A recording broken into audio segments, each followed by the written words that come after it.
Igbo ndị mana ege m ntị ekenekwa mụ na ebe na na-enene masị m udo dịlu nwoke, udo dịlu gịnị, udo dịlu nwaanyị.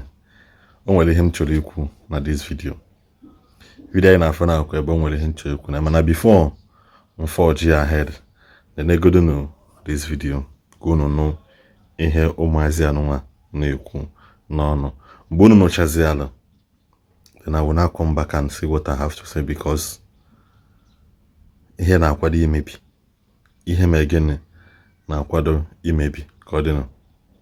All this for us. The pro. Come up with do Chineke kebiri m nini. Asị na ya lile m kọrọ m. Yoro emesu m. Asị m go do. Asị m onye ọbụla m ndara ọbụla lile efutele company nke m. Mgbara ọbụla niile bịa na company m.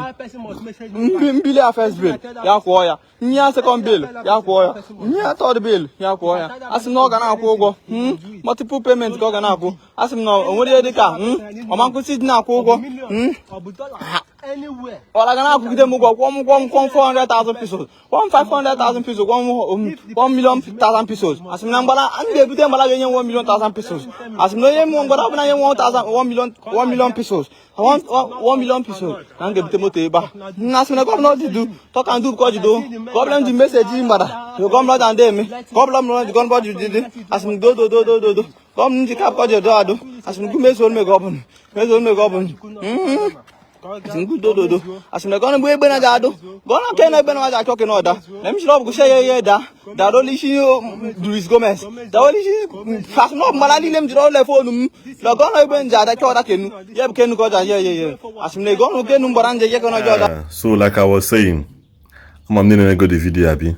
Don't worry, me play the full video okay, no ihe meno. Me play the full video. When play chaza the full video. Then you must hear each other in a comment section because again I want to control call you. Abone Igbo Christian, because pay attention. Just a pete Bible, okay? By beginning, Bible Joshua chapter 7.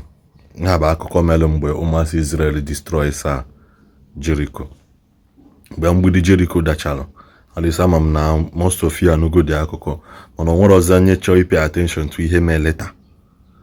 So ihe mee later bụ ihe nchọrọ ikwu. And achọrọ m iji wee mee gịnị wee my example. M ekwu ya na Bible because some am ndị na-follow most of you bụ Christian makwa ndị na-follow then mechazia makwa dị atụ na ihe dịkwa na ana Igbo anyị bụ gịnị ọdịnala Igbo.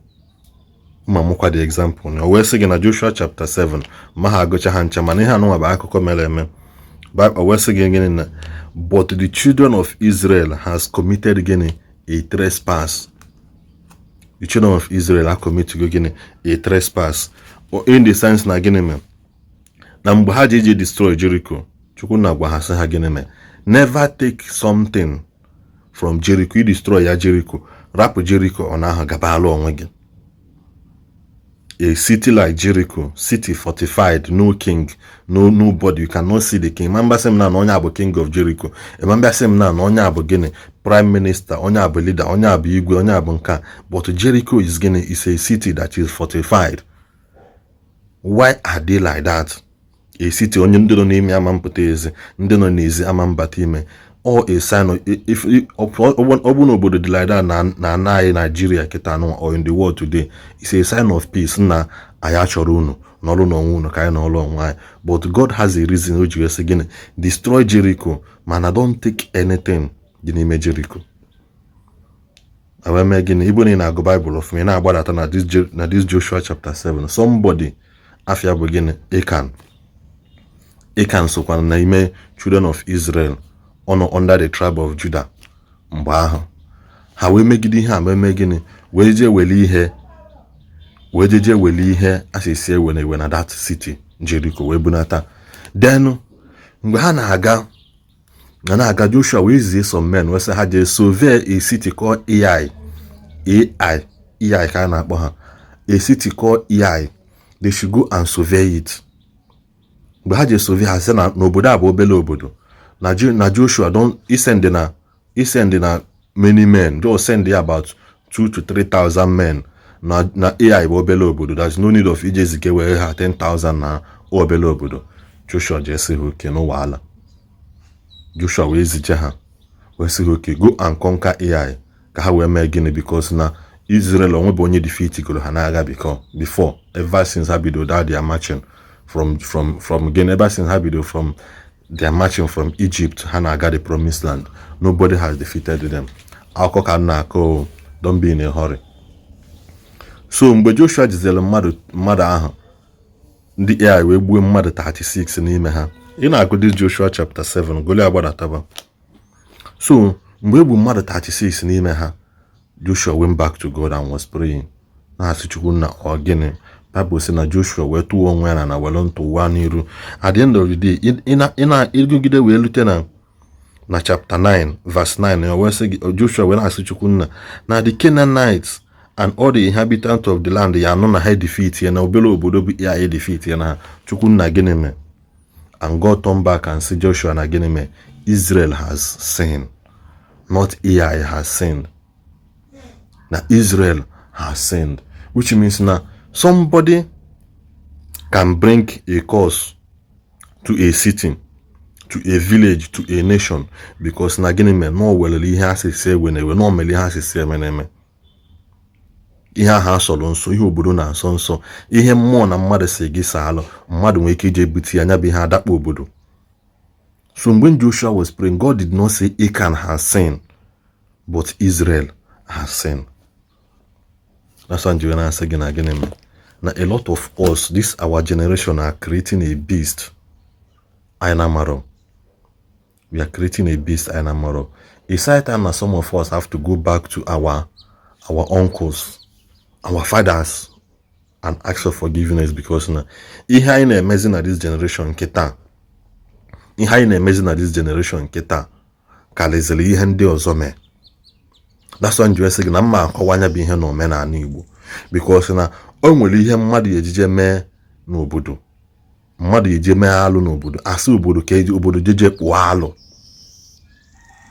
Ọ dị na Bible, ọ na-eme n'ala Igbo anyị.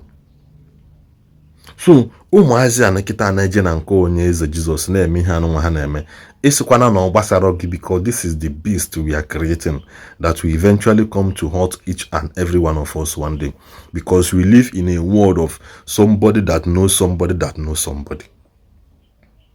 Ụmụazị a kịta onwe ike na in the next 10 years ha gụọ n'ọgụ na some villages, in the next 10 years 15 years ha gụọ n'ọgụ na some villages. Some of your brothers and sisters will make friend with friend that knows them.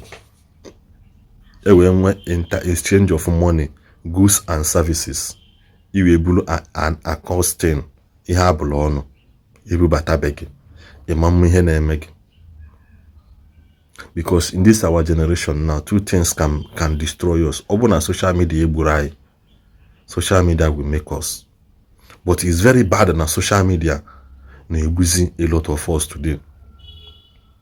Or before ka na-asị nwatakịrị isokwa na ọnya. Ọnya ahụ esi nwa gị eso na today. Ha na-abụ friend na TikTok. Ha na-abụ na follow onwe ha na Instagram. Ha na-abụ na reply comment na X bụ na Twitter. Ha na-abụ friend na Facebook. So do you know they have been communicating with them on Facebook or on WhatsApp or anywhere? We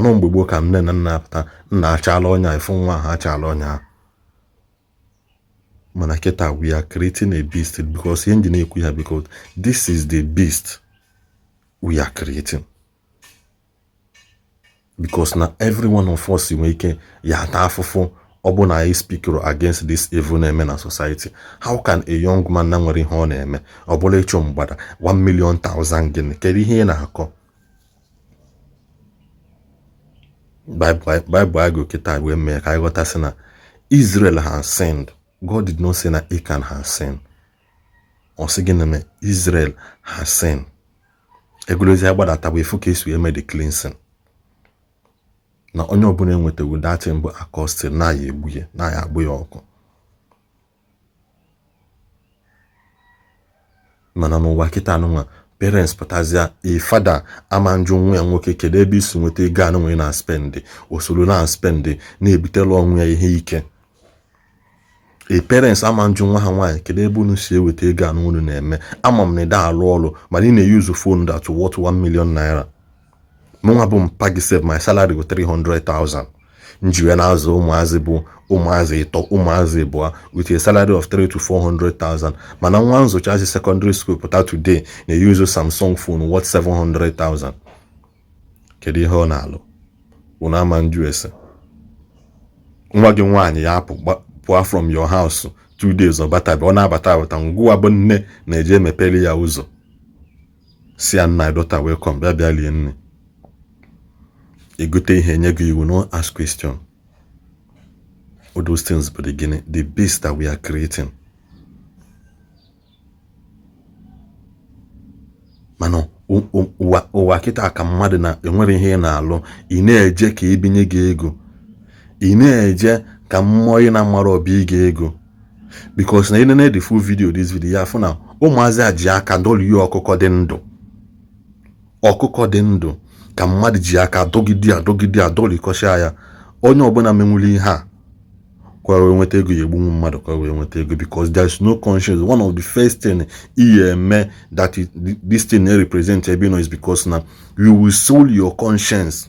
Imanwezi obi ebele mmadụ ihe ọbụla efu, you can literally do it because na gịnị me ọbụla ọbụla eji nwa aka se ka anụ ọkụkọ dị ndụ ihogide ya ji hukpọ ya aji wee were aka se kashicha ya. That is means that you are selling your conscience because you can do anything, literally anything to get money. I'm not saying Onye Eze bụ fake. I'm not saying Onye Eze bụ real.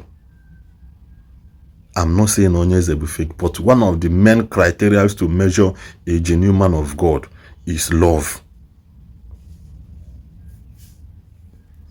Ị na-ajụzi onwe gị n'afọ onye anụnwa na-abala ndị mmadụ mba like this na chọọchị ya na ebe ọ na-eme ihe dị ya. Onye ahụ does he preach love? Welizile gị gụọ eze gị ọnụ. Love is one of the best thing to gini ka is measure a good man of God, a genuine man of God, because that love na dia name. He preaches love and he expresses love. Onye ya nọ na nke osigo tolo gbagbo nne gị tolo gbagbo nne gị. This full video ine na ya nọ na abala ha mba.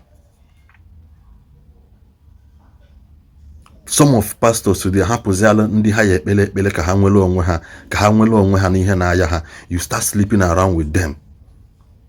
Ndị dibịa hapụrụ ndị ha ya agbala afa ka ha mara ihe na-eme ha. They will start collecting money and defrauding them. Our generation hapụzile ndị ha ya eje na anal advice to donozi anya ụmụazị welezi okenye ha kwesịrị na anụ advice to and be sleeping with each and every one of them. Omgbugbo ka na-abịa okenye nso ị na-anụ ihe okenye, mana kịta nwe young girl bịa okenye nso, two things dey involve. Ọ na-ahịa ego o sleep with him. A young man bịa okenye bịa agadi nwaanyị nso, sugar mom nso today, ọ na-ahịa ego o sleep with ya. All of us are seeing it on social media. Na-asị mgbada ka ị na-ekwu ya today. Ọ bụ na o metụtara gị, ọ ya emetụta gị echi. Ọ bụ na o metụtara gị taata, ọ ya emetụta echi. Ọ ka mma na-agbakọrọ aka ọnụ kpọọ ihe ọjọọ kịta chikadị. Because Bible agụ meka ịghọta kene somebody took something from a city ewelu makerati na ome wee gbuo mmadụ 36. Mgbe Chukwunna ya ekwu okwu, Chukwunna wee sị Chukwunna asị na Achan has sinned but Israel has sinned. How will you feel tomorrow now? Ọ bụrụ na ịmakwa na o nwere ihe Tinubu ya eme today, Nigerians will be in problem. Abịa kwubi echi outside this country ya asịwa gị Nigeria amasị gị Tinubu. Wele onwe gị mee example na unu nwa n'obodo Igbo, o nwere ihe ya eme n'obodo Igbo ama mbịajiwa onye Igbo ka onye Hausa ọ ndị Nigeria melia. That is how it is. Ọ bụrụ na unu contain ihe ọjọọ anụnwa, tomorrow we will be forced to alụ in our communities, in our villages, because na gịnị somebody eweta gị ha ajụrụ ajụ, ụmụazị a na-anwụsịsịzi n'ike. Ndị okenye kwesịrị 80 years anaghị ekwu okwu because na gịnị me the eye of Eli has become dim. Ọ gwụchakwanụ ka ọ dị na mba ọzọ.